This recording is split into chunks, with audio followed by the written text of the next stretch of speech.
Hello, and welcome to That Recording Podcast, the podcast of conversations inspired by all things analog recording. I am your host, Joe Montague, also known as... Are you that Beatles drums guy off Instagram? All you need is drums. Yes, that is me. And each episode, I'll speak with a different guest from all avenues of the recording world. You can expect discussions on everything from the mentality and philosophy of recording right down to the nerdy gear talk and everything in between. With guests ranging from industry legends to current music producers, engineers, musicians, and gear manufacturers. If you're like me and share my enthusiasm for hearing their stories and learning from their experiences, then this is the podcast for you. Don't forget to hit subscribe on your podcast player so you never miss an episode. And if you enjoy this, please leave a rating and a review wherever you're listening. Obviously, 5 stars, please. And it really helps to grow the love for analog recording and helps me attract a variety of different guests. Thanks for listening and enjoy the show!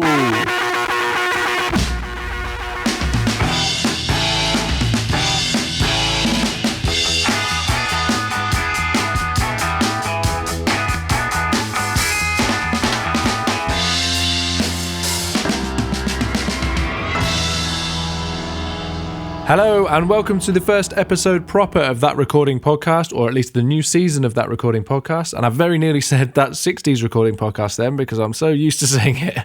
But anyway, thank you to everyone who got in touch regarding last week's episode, the Where Did I Go one. It's so nice to feel the love for the podcast being back. There's such a lovely community of all you guys out there. And it's nice to see the Instagram growing and comments and that kind of stuff. It's lovely to feel the love. So yeah, appreciate every single one of you who's listening to this.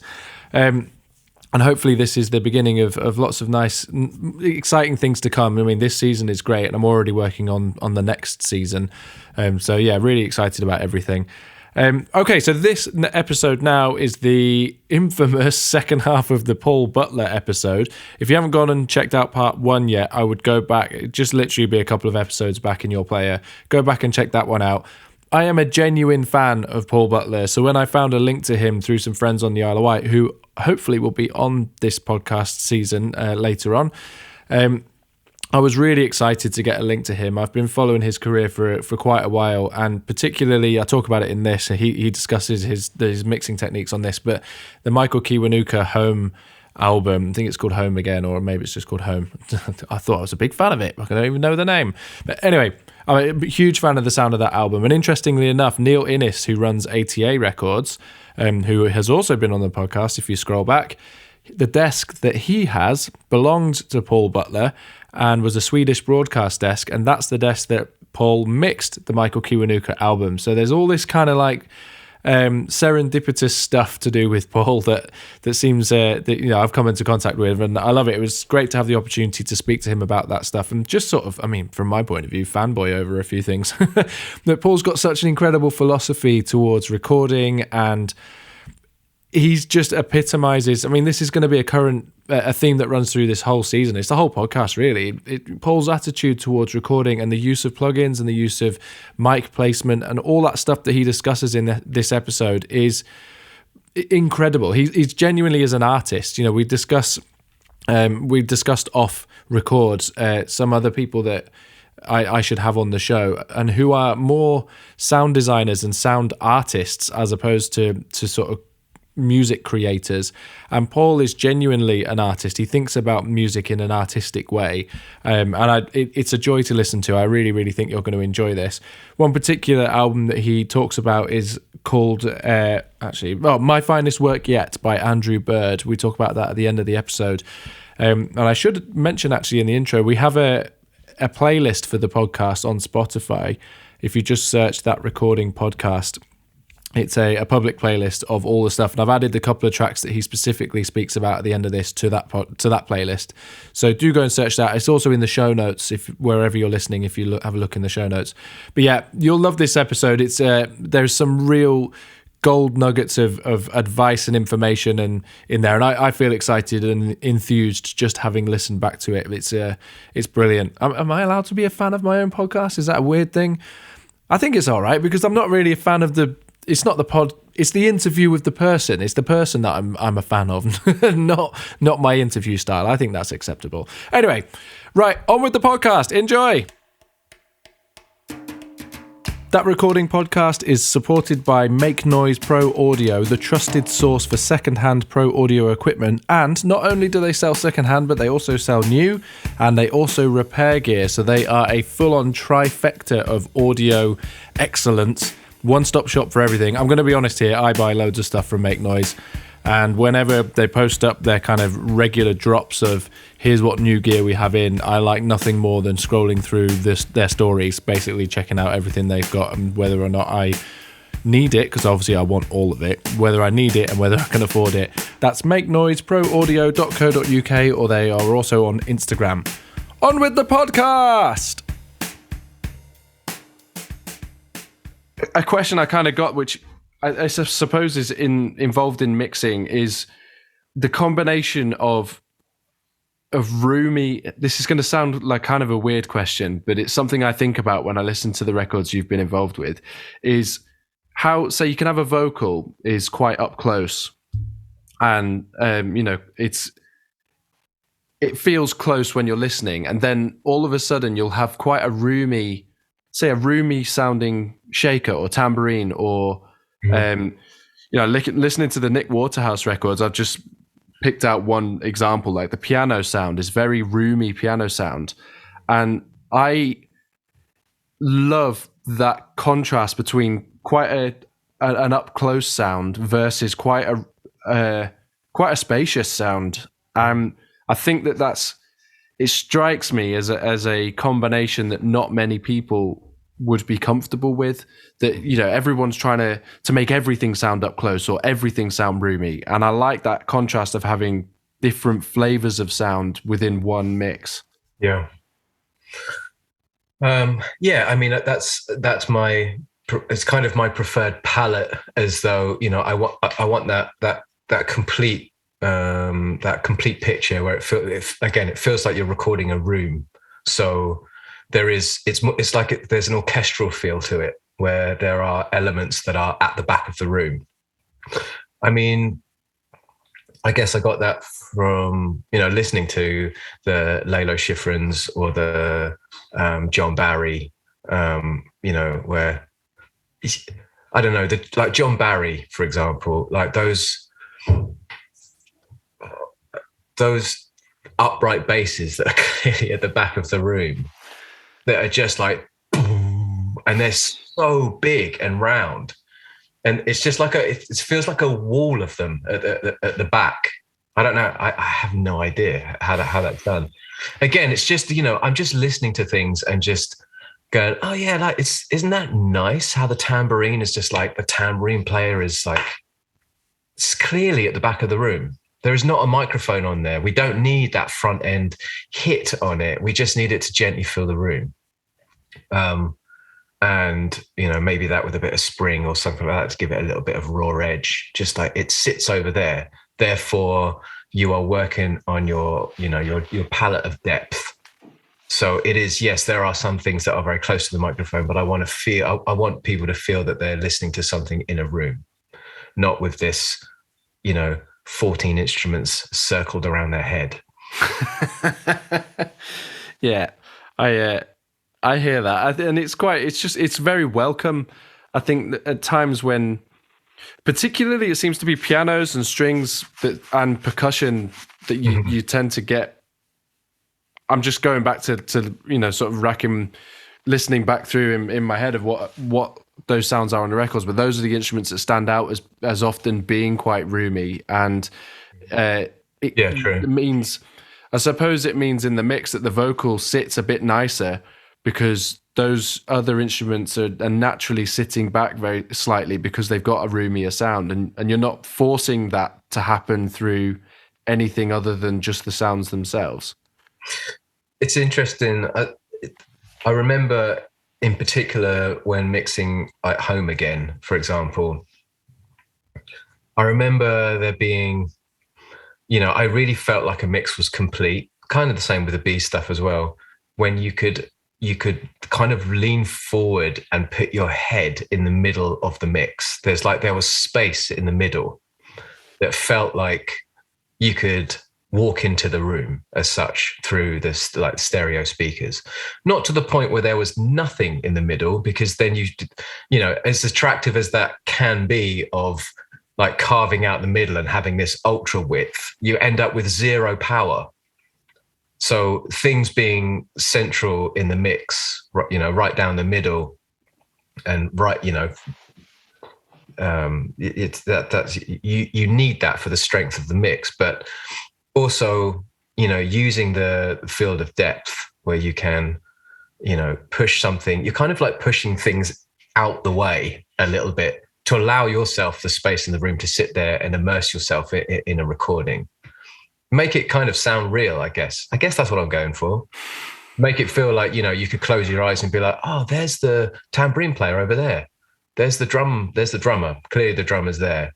And the string section are kind of sitting over there. And, you know, how can I create that space in someone's head? I like that. How do you, I mean, feel a little bit like it's almost a non-question, but you're obviously still making records that are current. You know, that Kiwanuka record is a, you know, a modern, for all intents and purposes, it's a modern record, even though it doesn't sound like it. But Yeah. how do you find that how do you find the industry, given the sort of strong style that you've got? Because it's not something that's necessarily radio friendly, necessarily, you know, to say. But how am I trying to explain it? So if you take, I think I understand what you're saying. I think it's like, if I'm, you know, if I'm not keeping necessarily relevant with what's being released at the moment, how are they relevant, or how do they end up on radio, or how are they accepted when they just seem to be? I suppose so, yeah. I mean, when something's really good, it's the right thing. So, I mean, Michael Kiwanuka's most recent album is a very good example of that. It's an album that's so saturated, yet it's still got play on Radio 1, which I think is fantastic. And given that, but however, that does feel to me like quite a unique circumstance. His career's been building for quite a long time. And given how you've got quite a strong style in terms of production and mixing, how do you find that translates to the modern music industry?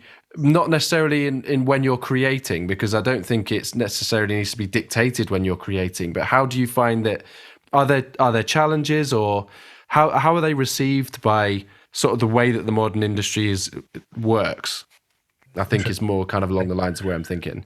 I guess, I mean, it's often the musicians, it's often the artists that are like, I want it to sound like that, you know, and quite often, well, I guess the business side of it is going to be a one step behind as far as the artist goes. If the artist's like, I want it to sound like that, and then the business element's just like, whoa, that doesn't sound like anything else right now, and that's not going to get to that level. That can be kind of scary for the people that are funding it. Yeah.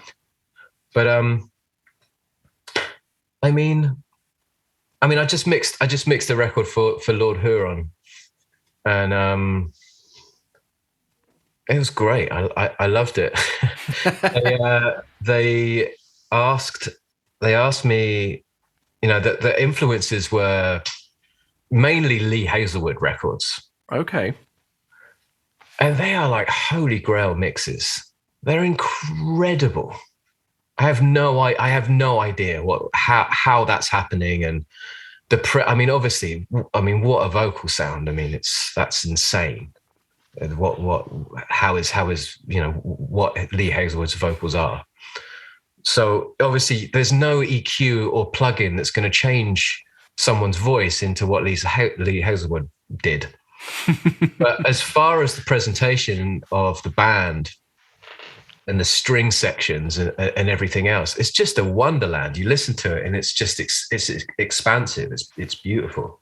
So I don't know. I mean, as long as the artists are out there just going, I want to sound like that, then there's going to be, as niche as it is, there's going to be a place for that. And it I don't know. I can't give you a good reason why I'm still allowed to do this. Oh, I love it. Absolutely love it. I am, for some reason. And, I think one of the main things is that, you go into these ventures with that element of passion and wonder, and you listen hard. And then, you got to be careful. It's like, you can't just, well, you can, some people do. You can just rip something off and be incredibly plagiaristic with even aesthetics, mixed aesthetics. But it's dangerous, and you got to appreciate that you're not in a big studio with these incredible engineers and producers and musicians getting all of this down in one take. Occasionally, we get that like treat, but for example, the Lord Huron record, we're kind of getting to this point now where, they recorded that during the pandemic separately. So they weren't even in the studios together. They were being careful, and they recorded everything separately. There was like close mics on most things, couple of things of room mics. But I mean, I practically did that whole thing using the Ocean Way plugin. Interesting. Okay. And just set up this really elaborate reverb list of auxiliaries within Pro Tools. So I would use a ton of Ocean Way, and then mix it in with, I've got a EMT 240 plate, which I love. I'll never sell. And then I can use other plugins. I've got a little Fender Reverb Spring Tank, which again is really nice. I use that. And I had a 351 as a delay. So I had some I had a bunch of outboard, which I really appreciate as like space creating. But within the plugin world, there's some amazing things as well. So I don't know, I must have had probably 14 different style reverbs. Wow. That I would be using a little bit of that, a little bit of spring, with a tiny bit of slapback delay, maybe that'll be over that side, and then that would be panned to the right. So there'd be a little bit of width created like that. So yeah, anyway, space creating. That's really interesting. It's that's kind of like a whole thing of trying to make an album sound in the in the style that you have, that was recorded in a style that you probably wouldn't have favored. So you're almost having to back engineer it's like reverse engineering stuff, which is another very interesting phase that I'm just about to get into. Have you heard of ambisonic mics? No, I can't say I have. This is something I've just been introduced to by this genius man, David Dunn. Okay. I mean, it really does seem like you can kind of reverse engineer. You can post engineer with these microphones. So an ambisonics microphone has 4 capsules and records 4 tracks simultaneously. Okay. In this tetrahedral formation. Sennheiser makes one.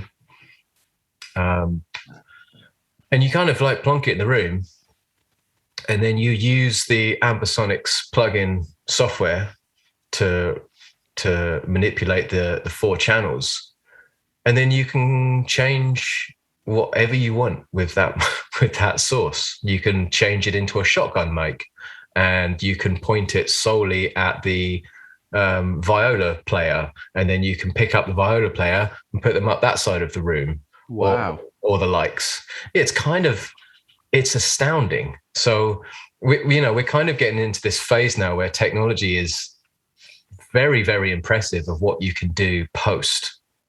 So I think that's generally what's been happening, isn't it? Everything at that point in earlier time, recording history was all about preparation, and it was all about engineering.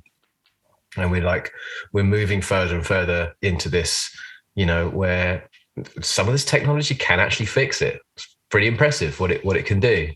Like, you know, we all don't have the budget to go into Ocean Way and use these beautiful rooms. Well, who does? I mean, it's who's even building these rooms anymore? I mean, I'm astounded. I'm so impressed with these great, you know, these temples of sound.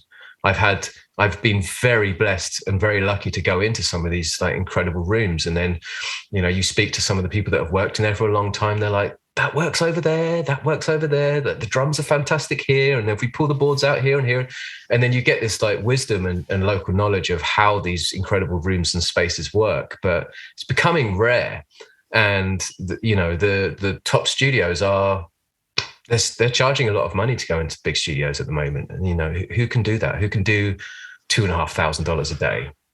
That's you know, like, these plugins are getting important. No, they really are. It's interesting. I feel as though your experience is quite well placed, given sort of, you know, you talked about working on the 4-track and then, you know, having the steam rooms and then, you know, all the things that you've learned along that way. Because essentially, you know, we've got so many options nowadays, and what you're talking about is adding even more options to the sort of just things we can choose from, where we can put things, all that kind of stuff. And so much of what we've talked about has been about, you know, putting a microphone in a particular place, and that's not an option anymore because you've recorded that. I mean, in the moment, like, you've recorded that microphone and it can't be moved because you've put it there, and you make those sort of decisions in that moment, and it creates the sound in that moment. You get something beautiful from that. And you've had a lot of years of experience of doing that and built that experience up, so that when you're given a microphone that can do these ridiculous things that you're talking about, you know how to use it in a sensible way.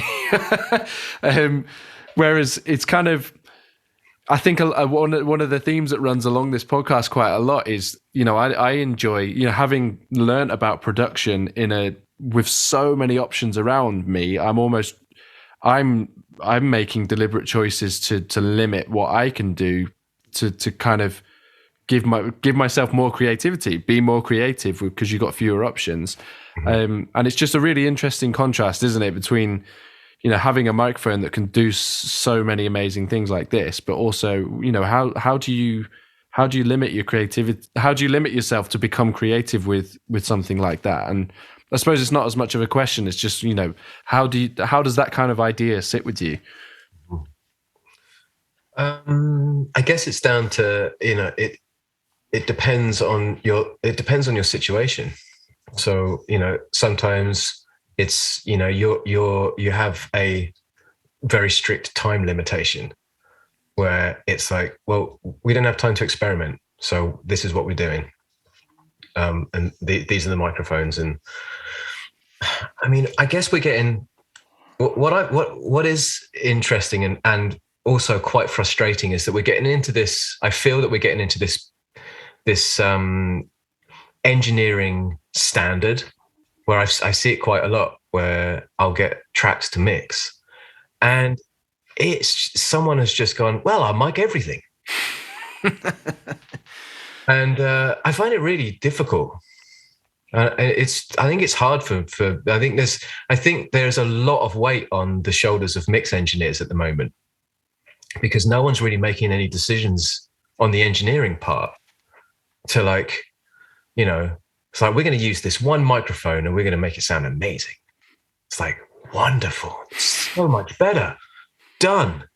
We don't have to change it again. It's like, we might EQ it, or might do a little bit of the balancing, or a little compression or limiting, or like whatever it is. It's like, done. And that's using a tape machine helps with that. That's a handy one. It's like, let's not record 200 tracks. Let's record 16. Then you press play and stop, and then you know, we're done. And you know, you can't argue with that.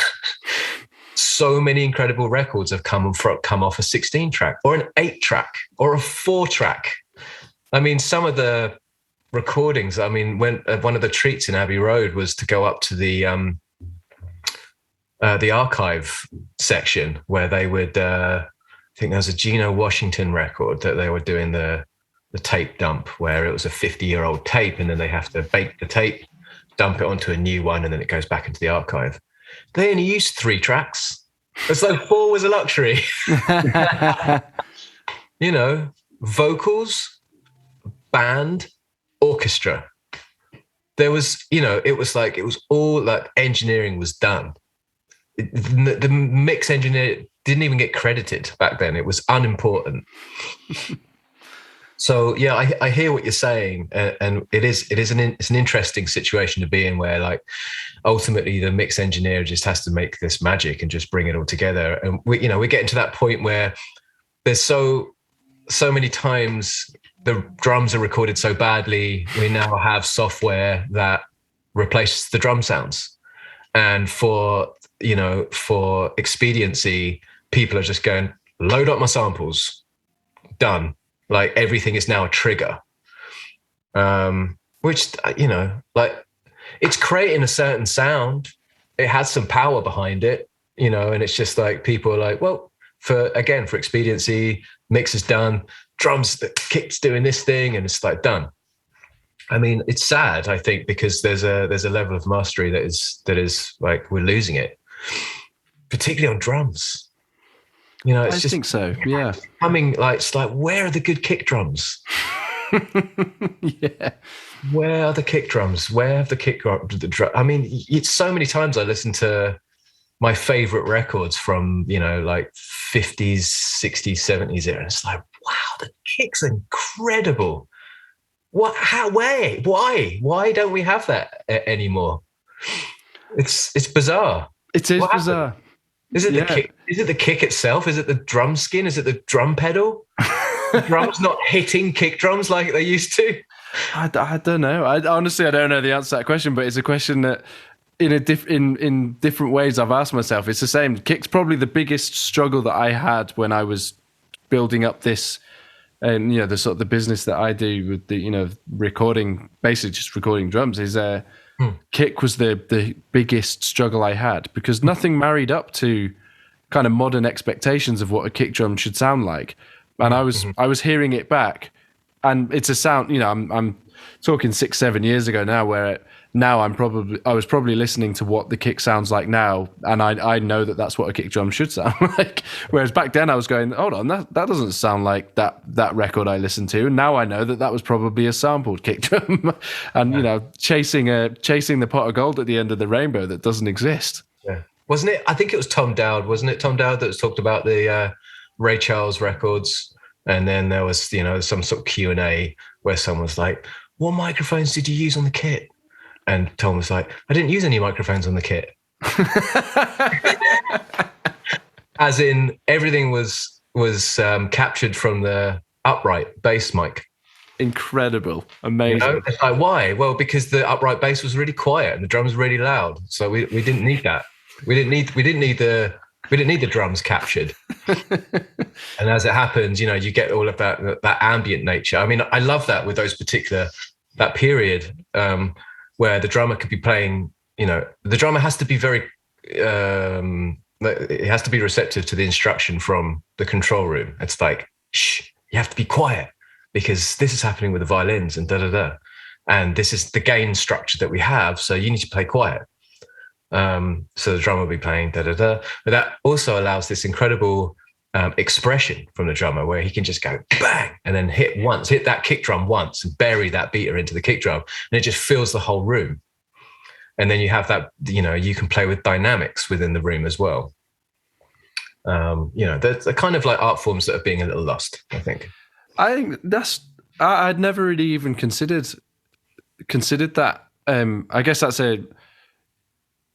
it's the what happens when you play in a room as a musician. I've never really thought about how much my playing changes.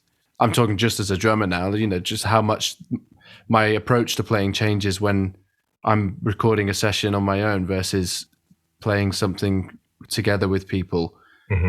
Yeah, I suppose you just sort of naturally fall into a different style. But yeah, you're completely right. There is a completely different mentality and approach towards to the way you fit in with what's happening around you, because you have to. Yeah, that's really interesting. Well, it's another difference in studio techniques as well. It's just that most of the time there is a lot of baffles now. Yes. And we want to get away from bleed. And if you listen to, I don't know, even like the Kinks or whoever it was from that period, it's just like, bleed was all part of it. You're recording that as well. Of course, you're recording the dynamics again. You're recording space. You're recording what's happening in the room. Why would you want to get rid of all of that? It's exciting, and as it turns out, you can do a hell of a lot with mic angling. If you want less of that, then that instrument is 90 degrees to the the cardioid mic that's pointing this way. It's like, it's not actually, a lot of it isn't that complicated. You're looking around the room, it's like, well, I want the swell of that instrument, but I don't want this. I don't want the main part of it. So I'm going to put that microphone 90 degrees to that. I'll have it over there. Maybe I'll have that element or whatever. You're just looking at the room. You're like, okay, the angles are quite straightforward here because you're only using 16 or less microphones, maybe on a 16 track. Tape machine. I'd love to hear you talking about the Andrew Bird record. Clearly, obviously, it's a beautiful record, and it'd be nice to just have a bit of a rundown about the way that you recorded that and the way it sort of came off in the circumstances. Yeah, sure. I recorded Andrew Bird's "My Finest Work Yet" just before the pandemic, I guess. 2018, 19, something like that. There's a couple of tracks off that album which I think were my favorite studio recording moments. There's a track called Bloodless and a track called Manifest. I think I love listening to them. I really love listening to them. So it was a rare occasion where I was working with a bunch of incredibly talented musicians in a really beautiful studio. It used to be Crystal Recordings Crystal. I think it's where Stevie Wonder did Songs of the Key of Life, I think, or Secret Life of Plants, one of the two. And a guy called Eric Valentine owned it at the time, and he created Undertone Audio, and the whole studio was set up with Undertone Audio console and Unfairchild, which is the UTA 660 copy, and then we used all UTA pre's, which were right next to wherever was being recorded, which is another very interesting technique that I learned from that recording session, where he was convinced that you want very small mic lines. Okay. You can have nice long line level lines, but was convinced that having elongated mic lines meant that you'd be losing the front end, the transient. So I can see the logic in that. Yeah, I can as well. Who knows, but whatever it was, it worked. It seemed to work. So we had limited time, and I was working with an engineer called David Boucher, and we were recording to a 16-track Scully, which was pretty reliable for a 16-track Scully 280. And we were limited to 16 mics, and it was a studio that I hadn't been in before. It had a microphone collection I wasn't that familiar with, but it did introduce me to the RCA KU3, which is now one of my favorite microphones. So Andrew and I spoke about the idea of having, elements of like a Dave Brubeck record. Okay. It really felt like those drums were like distant. So he could be like a guy called Ted Poor. incredible drummer. So he could play quite light, and then he could like bang, fill the room. He could like, increase the volume by a considerable amount and it will fill the room. So it was all about dynamics. We were up against it time-wise. The engineer and I would be running around like lunatics in the control room, getting everything set up, and then you calmly walk back into the to the main room and see how everyone's doing. Just put this mic up here, try this, and this. So I think we ended up settling on, out of the 16 tracks, I think there was 4 room mics and 2 ambient mics of the 16. And then, we'd have, I think we used a really nice U48 on Andrew's vocals. I mean, we had it so the cardioid was facing Andrew on one side of the studio, which was completely opposite to the drums on the other side of the studio, with the bass to the left and the piano to the right, and then a guitarist floating around wherever it felt right.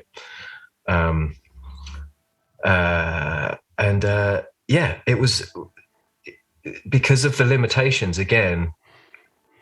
So much of it had to be done on, like a visual aesthetic. So I was just looking around, just like, I want that part, that top corner of the room mic'd up. I want this part down here that's under the piano pointed to the drums mic'd up.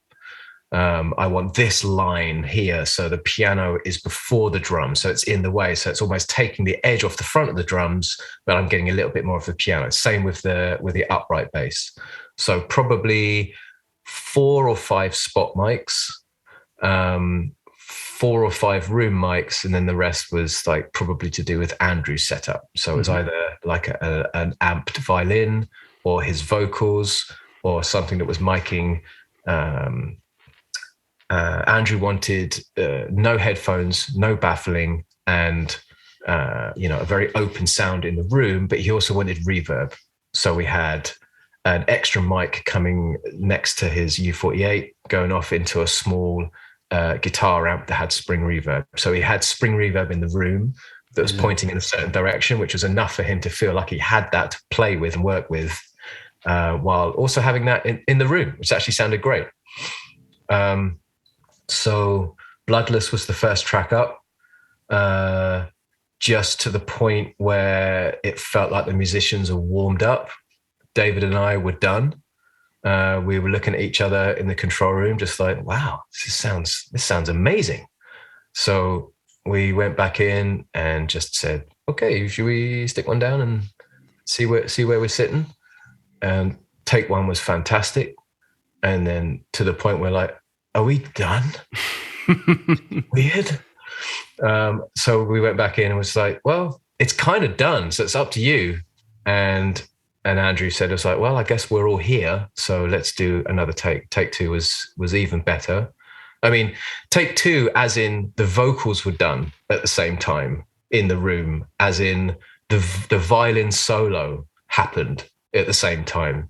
We didn't overdub anything that would be a standard overdub. Yeah. It was a live pass. And take 2 was wonderful. And then we went back in. I was very excited, obviously, for the band to hear what they just did. Yeah. Went back into the control room and I mixed it. And I did try and mix it afterwards and didn't get close to what happened in that moment. So it was one of those like career highlights. Amazing. So it was wonderful. And something similar happened with a track called Manifest, where it just feels like we captured the magic in its entirety. I love it. I've got a playlist, so I'll make sure if for people who are listening to this, I'll stick both of those tracks on the podcast playlist so they can check it out. Thanks, man. Thank you so much for speaking to me. Cool, man. Anytime. Thanks so much for reaching out, and I'm glad it happened. Thank you so much for listening to That Recording Podcast today. I'll be back next week with more conversation all about analog recording. And for now, don't forget to hit subscribe, and please do share the podcast with friends or anyone else you think is as nerdy about recording as we are. If you'd like to follow me on socials, you can find the podcast on Insta at That Recording Podcast. For my adventures in Ringo nerdery and all things Beatles drums, It's at All You Need Is Drums. And if you're just curious about my work and recording and maybe the odd picture of me having a beer or hanging out with my wife and kids, it's at Joe Montague Drums. And in other exciting news, I have a TikTok. I don't really know what TikTok does or is, but my wife says I need to have it and it's cool, and I should tell you about it. So there we are, follow me on TikTok. Don't be a stranger and see you next week. Goodbye!